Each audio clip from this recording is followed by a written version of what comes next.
Naam, bwana, at the end of the day ni kwamba Gigy Money ameruka live na moja kati ya vitu ambavyo amevizungumza ni kuhusiana na sababu ambayo yeye kwa mtazamo wake ameona kwamba ndio chanzo cha Wema kuitwa katika baraza la filamu, bodi ya filamu Tanzania hivi karibuni. Kwa mujibu wa Gigy mwenyewe amesema kwamba ni kama vile wamemuonea, na pia vile vile Watanzania waache kumuandama Wema, kusema kwamba labda jina lake ni kubwa sana, vitu anavyovifanya viendani, kutokana na kwamba wanamlinganisha labda na wasanii na wenzie ma celebrity wa level yake kama vile kina Joketi. Watu wanasema kwamba na Wema naye pia alitakiwa awe na nafasi ambazo kama the way ambavyo Joketi alivyokuwa nazo. Tunafahamu kwamba Joketi sasa hivi ni mheshimiwa, ni kiongozi, umeona Sasa watu walikuwa wanasema wanamlinganisha Wema kwamba alitakiwa awe katika level hizo za kina Joketi. Kwa mujibu wa Gigy amekuja kumtetea Wema akidai kwamba bwana, ile ilikuwa ni bahati ya Joketi.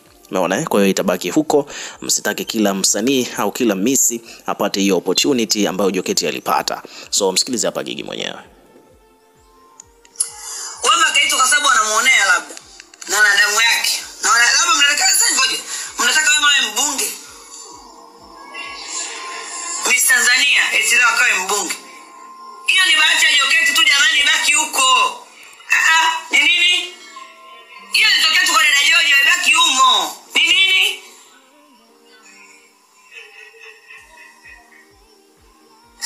Miaka 28, 27, miaka 35, 36 na muharibu. Mimi ndo mbaya. Mimi ndo sipendi mapenzi yake. Namtaka ozwa. Singetemena ndo ngikirigigi huko, pressure vitu gani? Msifikirie. Yaani mimi ni chizi kweli, na ikiamua kujizima data na jizima, ni namba E, hamna 3G no 6G. Kwa mnapokuja hivi taratibu.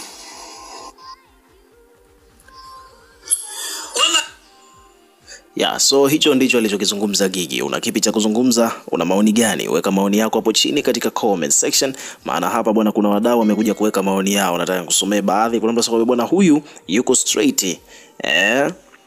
Kuna mtu ameandika hivyo. Kuna mtu anasema bwana bwana mnamuonea kweli Gigy kumuuliza maswali magumu huko kwenye live zake. Kuna mtu anasema bwana watu wanaamini kwamba Wema anashauriwa, kumbe anajishauri yeye mwenyewe. Kwa sababu bwana, kwa mtu anasema bwana hiyo nini kwani wa Kenya? Kwa mtu ameandika hivyo. Kwa mtu anasema bwana wewe peleka meno yako huko.